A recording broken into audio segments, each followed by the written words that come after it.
as a professional counselor, I know fathers, we are for role modeling. Yes. For the girls, what they need from me is not role modeling. They need self-esteem. We have our way of greeting. When I come home, we don't hug. I give him a head massage. Aww. He knows that when these two are in the bedroom, I don't enter. But when one of them is in, it's okay.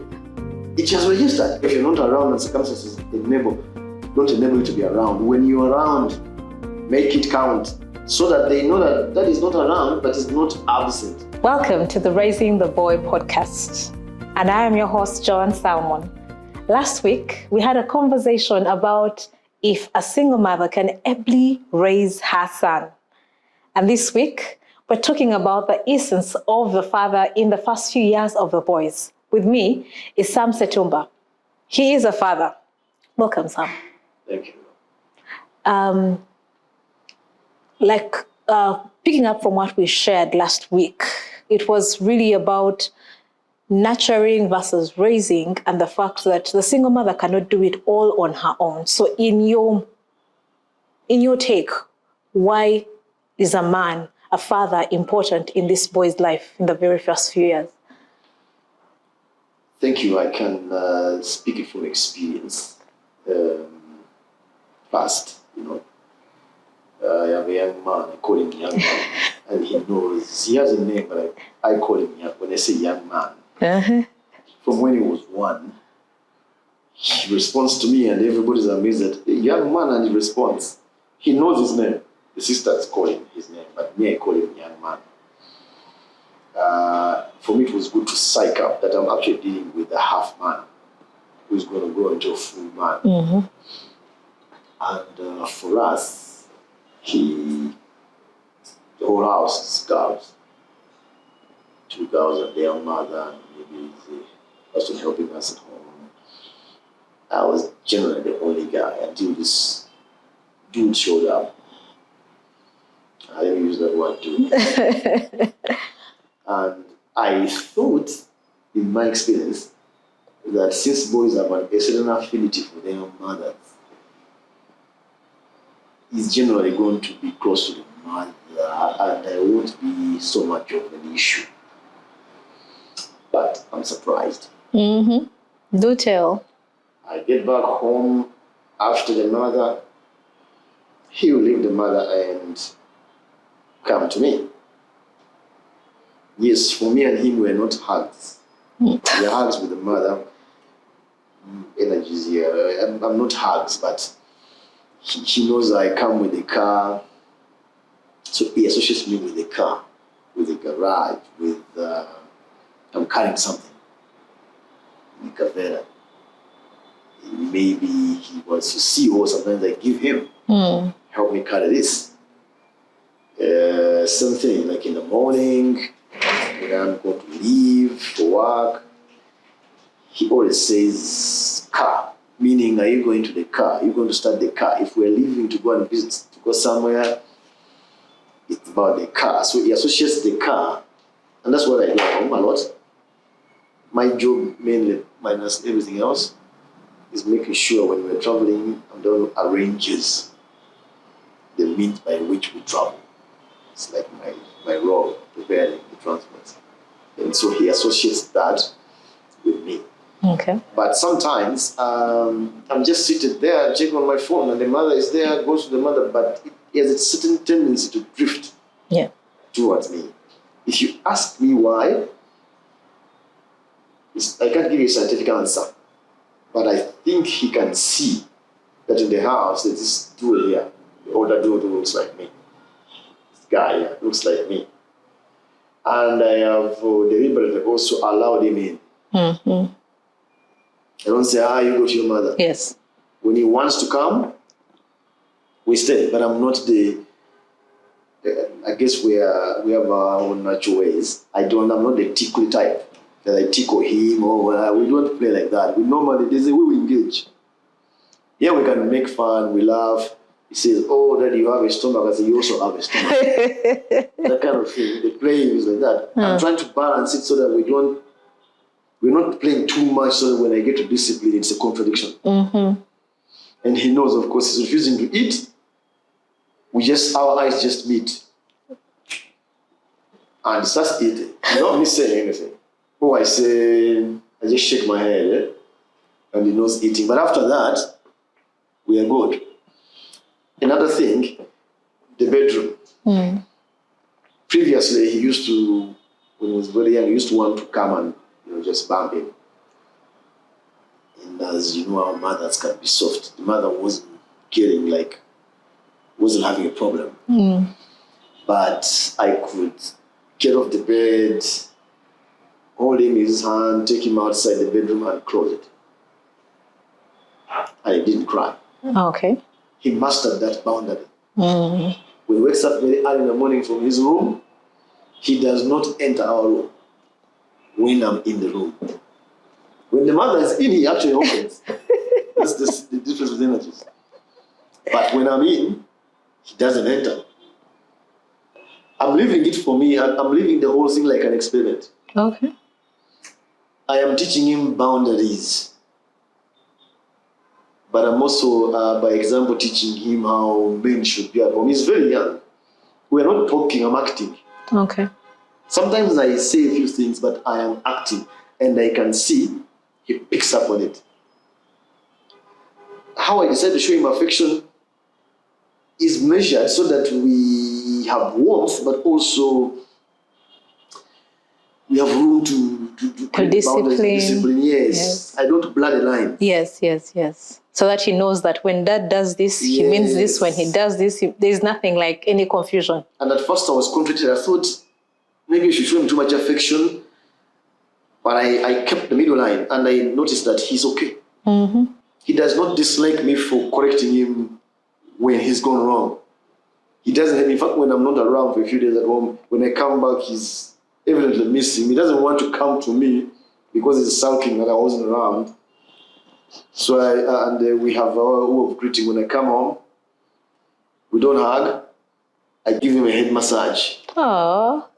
And he likes to come and puts it. And once I touch the massage the head, everything it's good. Is okay. Okay. It's I see that the father-son calibration is unfolds before me. And I learned that because as a professional counselor, I know fathers, we are for role modeling. Yes, very true. Yes, I notice as he grows older, I'm going to adjust. And in all the things, I am deliberate, not emotional. I am very deliberate. Okay. Interestingly, they say fathers and daughters could be closer. I feel sometimes at a young age, I am closer to him than the daughters, for instance. Okay. But the daughters are closer to me, if you understand, from their standpoint. Yes. But I am closer to him from my standpoint. Okay, what I hear you say is that you are deliberate about inputting into him the values of a man and showing him how things are done, which you may not be deliberately doing to the girls. Not that you're removed, but it is a thing of, if I don't show this boy how a man is supposed to behave, who else will do it? Because I am a role model. Exactly. For the girls, they have the mother. Yes, they have the mother for the role modeling, but for the girls, I'm also living with the girls, but I'm using a different approach. They are women. What they need from me is not role modeling. They need self-esteem. Yes. And I know that the self-esteem thing will come later on when they move into a teenage. We start to be like, I'm waiting. There's no time mark I've put, but I am waiting. Especially now that they're growing up, the older one is growing up, I can see that I need to. She likes to talk to me, ask me questions I want to answer. Yes. But I know that my role is self-esteem for them, to remove the awe of the man or the stupidity away, so that they know that with or without a man I can be because he's my father. But for the boy, it is work from the start. Okay, so we have this work from the start, and what is that thing that keeps you going? Because I've often heard it that intentionality is the bedrock of everything. How intentional must the father be, given the fact that there are life struggles, challenges from work, and also personal issues. How do they factor in this consistency so that the boy doesn't think maybe when you want to, you do it, when you don't want to, you don't? Surmounting the challenges. Okay. What do I mean? We have tight schedules. We have to provide, and there's all this pressure. Those are realities that cannot go away. But there's a tendency you can always see. Kids generally, even boys with their fathers, even when you're available just a little bit, they will come. Yes. Now, many fathers with their laptops and their phones will say, you go and watch TV, you go to your mother, you go to your sisters. That's a big mistake. Okay. They will come like magnetic because they know you're their parent. Use that opportunity to build, talk, to communicate, and when you see even discipline, the kids don't hate discipline. They don't. If you don't do it, yes, they will ride on the tide, but it's going to be catastrophic in the future. Yes. So discipline, give it without being cruel. Make sure you don't push the kids away. Fathers, make sure they don't push the sons away, but they can give the discipline, but the kids will always tend to come to you. Keep those doors open. When I tell him, for instance, you can't enter the bedroom when both of us are there when I'm there, he gets it and doesn't hate me. Because he knows that there will be his time when you will give him the attention that he needs. In fact, when I come back home and I enter the bedroom and the mother is not there, we enter both of us. Like those, it's clear. He knows that when these two are in the bedroom, I don't enter. But when one of them is in, it's okay. It just registered. Yes. When I come back home, we enter the bedroom together. He comes, he looks at me there. We sit, we have some moments. He always wants that time. When I come back home, leaves the mother, comes, we are in the bedroom alone. We talk, we joke. That's when I do a bit of tickling, that. Oh, you have a story, that business is. Then after like 10 minutes, he leaves. He's got his dose and he's happy. And I am aware of it. And therefore I allow. Even if there's a phone call, I'll stop it for that moment. Yes. Because if you keep on pushing them, they will stop trying. Very true, very true. So when we're talking to Councillor Freeman, he talked about the fact that there is no way that the boy will learn how to be a man if the father is missing. Let's put the support system aside. The father has all factors constant, a consistent interaction with this boy. And like you said, let all other things fall aside for this very precious moment. For the boy child, the presence of the father is very key because for him, he supports on bridging or letting the child understand things around identity, confidence, things around social behavior, as well as when we bring out the role of the mother, for her, it is to nurture the child and also provide a source of security for the child. So a father's presence helps the child develop the three most important things. That is their identity, their confidence, and also how they behave in society. And I'll bring even to one of the roles that a father plays in a child, in a boy child, is emotional regulation. Understanding how do I deal with my feelings? How do I deal with my emotions? As much as they encourage the child to be vulnerable while they are growing up, they also encourage them to be go-getters. That problem solving, they give them the problem solving skills. The problem is there. It's not time to cry. What is the solution? What is the way forward? As much as they also nurture them to be able to speak up when they're in need of support, but also always help them focus on, you're a man, we are looking at solving the problem, not crying about it. Things I can encourage, one of them is for mothers that are not having maybe fathers around in the lives of their children, or most of the boy child, I would encourage them to find some role models for their children. More so, it could be an uncle, it could be a big brother, one that can model roles of a man, one that can bring about the sense of inspiration to this child, when the child can look up to them. As much as the mother, you're going to nurture and protect the child, but you're not going to play the role. You're not going to show this child what to do. Let them look at someone. Number two, I would encourage the churches to come through, schools to come through, bring these models, these people that can help this child come through and receive support. Other parents that have not been able to get those chances, enroll your children for mentorship programs, for counseling. Most importantly, counseling, because when the child reaches their teenage life without a father figure, without somebody to form that, they are totally going to fail to man up. And when we are telling people to man up, I'm not telling you to not show pain, to not feel your emotions. I'm telling you that it is okay to feel all the emotions, but this child needs to learn, how do I regulate them? How do I deal with them? How do I deal with them? How don't I go overboard? What does this father who works away from home for maybe a month or a week do so that he can still have leave a very indelible mark on his son?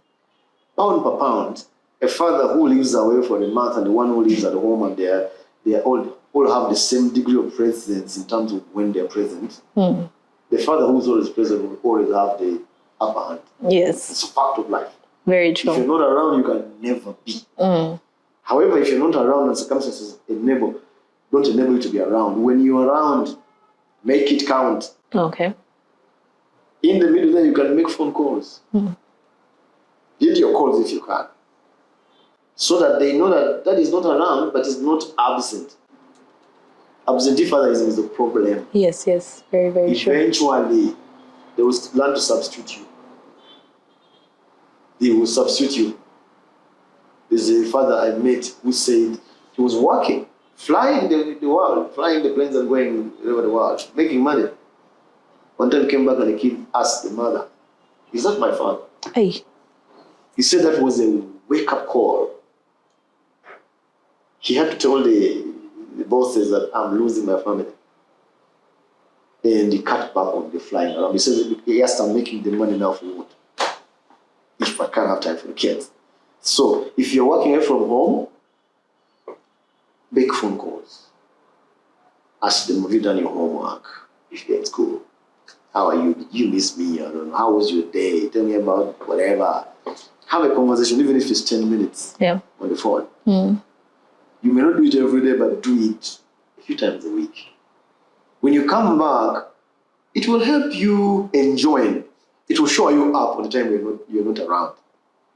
And when you come back, make it count. Okay. So that when we were growing up, our fathers were not always there because they had to look for the bread. But today, the fathers are not necessarily actually looking for the bread, but they have a conversation of, I can't go back home at 7 a.m. They will think I'm not a serious man. What do you have to say for those fathers? It's a fallacy. Who's going to say when you come back at 7, you're not a serious man? I don't know who created those standards. I think if you go back at 7, it's a good thing. If you don't go back home because they'll tell you you're not a man, you're not in control. You're responding to stimulus outside you and you're out of control. Because what if they say you're not a man? Who's going to say, by the way? Your wife? I don't think so. Wives, I've not met many wives who don't like their husbands to come back in time. It's a contradiction. I don't know where people who think that get those things, that I have to be with the men and drink. There is no advantage over that. If I come back home at 7 every day and I'm present with the kids and my wife, you can't beat me at raising my family. If you're going and drinking and coming back at 10 p.m. and you are drunk and you are irritable, I remember I used to have an uncle instead who used to come back home and all the kids will scatter. He used to come back at 10. And at the sound of the car. And what do we know? That kind of configuration has an impact on the kids as they grow up. Families fall apart. Yes. As the evidence shows. Yes. So, for those who are present, it's 1 + 1 = 2. I like that formula. If you put in, you're going to get something out. If you don't, you put in a different configuration, you'll get the same as you put in. Exactly. There is no coincidence. You measure it in, it's going to work. The fathers who are close to their sons have cultivated it. If you don't cultivate it, you won't get it. That's what I know. There you have it. You cannot be unpresent and expect your son to value you, because the investment you put into your son today will surely bring gifts or fruits tomorrow. I am very certain that if you are present, you're always following up on how he's doing in school, or even just his health, understanding his struggles and showing him how to go about them, there is a reward for it. And what better way than to start now, rather than trying to catch up when he's a teenager and trying to, it's just like when we're in school, you haven't read the whole term, and then when it's almost time for exams, you are trying to bang winter so that you can excel. You surely will fail. And the same applies for parenting. So fathers, be present. Make the moments that you are with your sons matter, so that we will build a generation that is present, a generation that is family oriented, and a generation we want to be proud of. Until next time, it is the Raising the Boy podcast.